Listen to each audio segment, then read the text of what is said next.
You're listening to the Functional Medicine Business Podcast featuring Dr. Deb, one of the most creative functional medicine business practitioners in her industry. She shares the wisdom and knowledge that she has gained over 25 years of functional medicine. A pioneer in functional medicine, scheduling, leadership, and practice management. Dr. Deb has a wealth of knowledge and is eager to share to help functional medicine become more productive and for the practitioners and patients to live better lives. Our podcast shares the good and the bad of our industry because Dr. Deb knows the pain you live every day building a functional medicine practice. With practical tools on how to manage money, taxes, and patient care, she will discuss it all with you. Hello, welcome back to Functional MBI Podcast. I'm your host, Dr. Deb, and I'm really excited to be with you here today. I hope everyone has done their halftime homework from last week, and I would love to hear where you're at with planning your second half of 2022. So if you haven't shared this in our social media, please do that. I'm excited to see what everyone's working on and would love to help in any way that you may need it. Today's show is about accountability, everyone's favorite topic, right? What is accountability anyway? I think there's a lack of clarity around what accountability is and what it looks like in business. You know, the word accountability is thrown around a lot and it's used in different ways. And there's lots of emotions that come up with that word accountability. You might feel really excited or nervous about this word because of what it means for you. And if you have had accountability in your business or your team before, will completely determine how the word accountability makes you feel.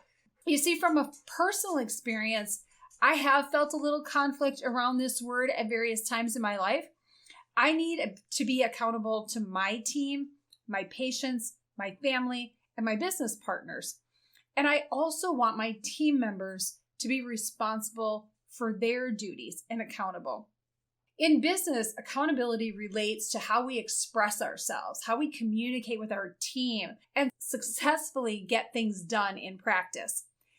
There's several different approaches to how to create accountability with your team. One of the approaches is called a heavy-handed approach. And some people say in order to be a good boss, you have to be kind of a jerk. You can't engage with your team. You can't make friends with them. You can't be compassionate for them, or they'll walk all over you. And how you choose to address your team creates your corporate culture. I really think it's important to consciously decide what kind of corporate culture you want. Do you want crazy all the time and chaos? Do you want things to run smooth? Or do you want your team to solve problems on their own? And the possibility of you not having to control every single decision that's made in your business. When things aren't going the way they're supposed to, you have to address them. How you address them determines how they respond.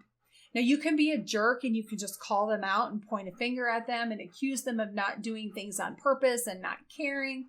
This is kind of that heavy-handed model of not caring and creating a shaming culture. It creates an unsafe place to work.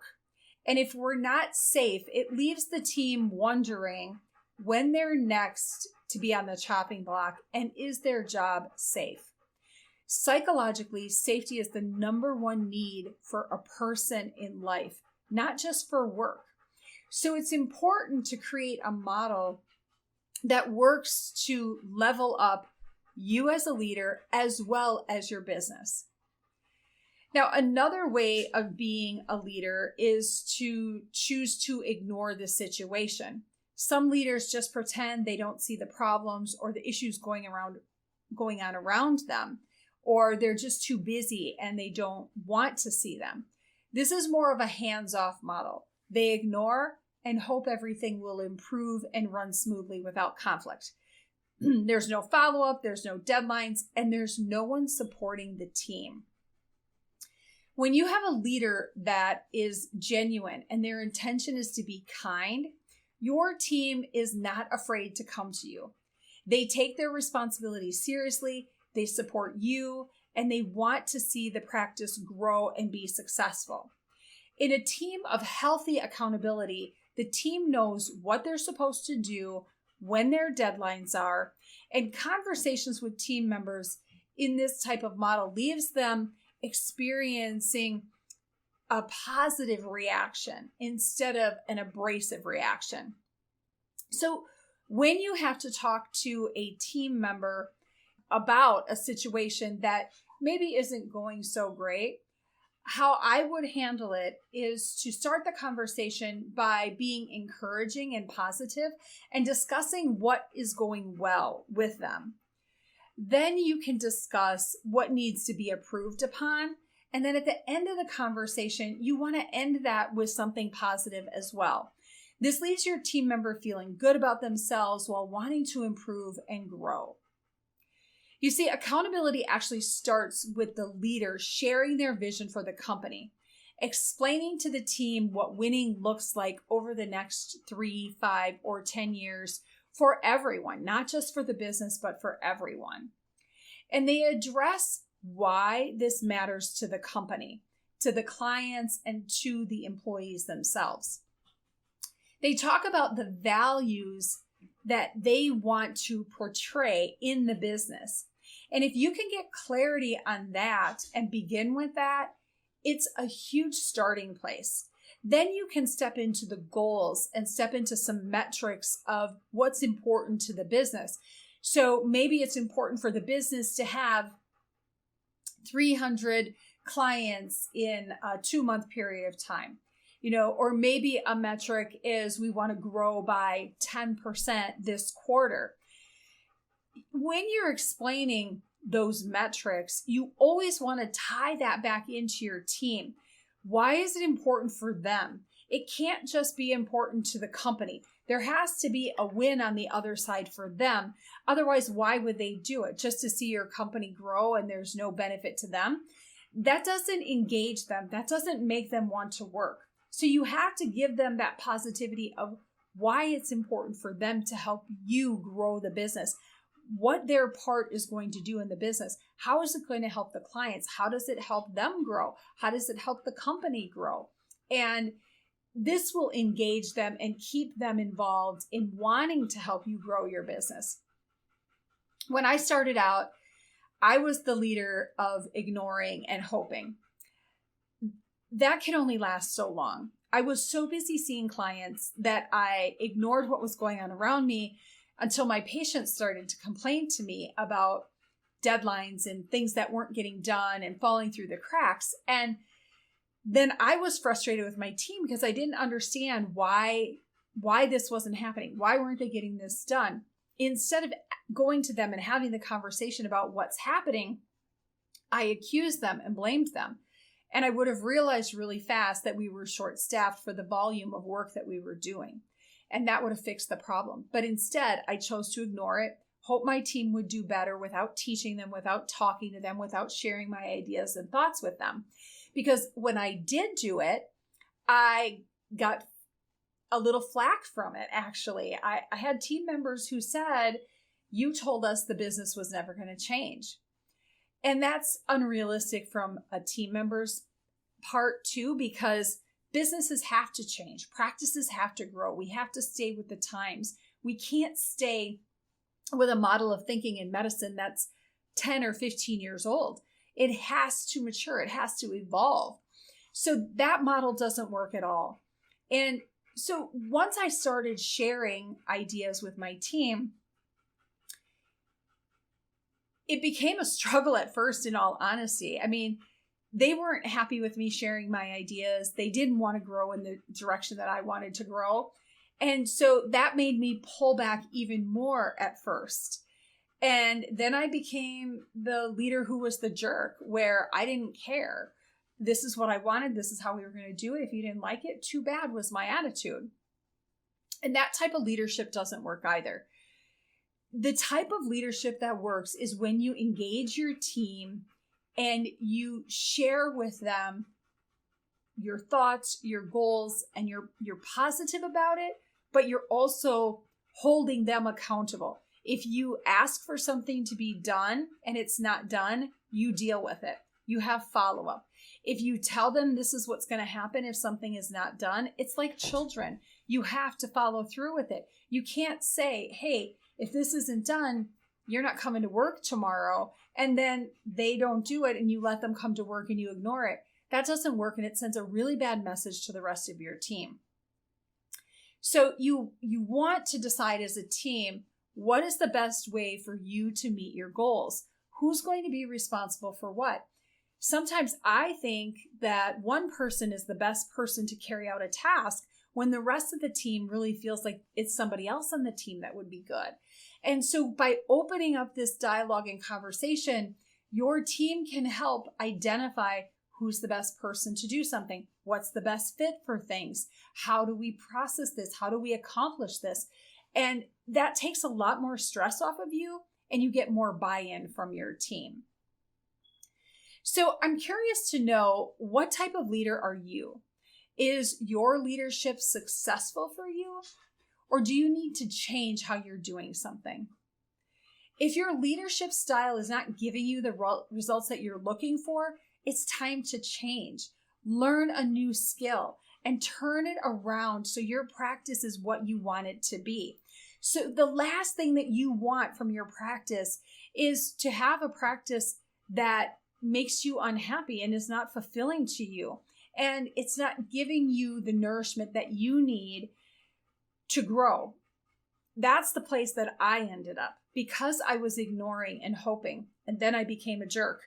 My practice became something that I no longer wanted to do. I was unhappy with it. I wasn't fulfilled with it. I was too stressed out by it. And I just wanted to walk away from it all. And I'm here to tell you that your practice doesn't have to get to that place if you identify early enough where you're at in this process and you get some help and support to help you turn around and change. It's very hard to do this by yourself. I couldn't do this by myself. I had to get people that could help me grow and learn and understand and create a better place of work for myself and my employees. And now my practice is thriving again. And I love it. I'm happy. I'm excited. I'm ready to take on new challenges and learn new skills. I'm ready to train my team. And we're ready to start providing services to our patients in a different capacity. And everyone's happy and everyone's thriving. And again, once it gets there, it doesn't stay there without hard work. If I went back to the ignoring and hoping type of leader that I was, this practice would fall apart again. It has to be a practice where you're continuing to encourage and talk and identify the complications and the struggles that you're having in order for it to completely and fulfilling grow and maintain the status of what you've created. Because if you can't maintain that status of what you've created, you cannot maintain your business. And I know right now people are thinking that the best way to do medicine is virtually and not having a team and working by yourself. I'm going to tell you that that is a lot more work than you think it is. When you have to be the receptionist, the collector, the practitioner, the nurse, the triage person, and it all falls on you, it is very difficult to do that. It's a lot of work. It's very time consuming, and you won't be able to see the clients that you want to see because of that. There's a time constraint and there's a financial constraint that goes along with that type of model. Unless you're providing all high ticket care, that's a little different. But in today's economy, it's going to be hard to do high ticket continuously in order to make that type of model work over and over and over for you. So I really think you're going to have to start thinking about building a team if you want freedom, so that you don't have to do every single task that's required of you in your practice. You're still going to need people as you grow to help send things out, to help check people in or make appointments or help you manage your business in some capacity, because the reality is you cannot do it all. It's not healthy for you to try to do it all, and it's not good for your patients either. So when you're thinking about building a team, if you haven't built a team already, I want you to think of what type of leader you want to be. And if you don't have the skills to be this leader that you want, find them now before you actually build your team so you can start practicing them on a smaller scale. And that way you'll be successful with them when you're ready to build that team. So thanks for listening again, you guys. I hope this has been really helpful for you. Share in the comment section with us what you're thinking.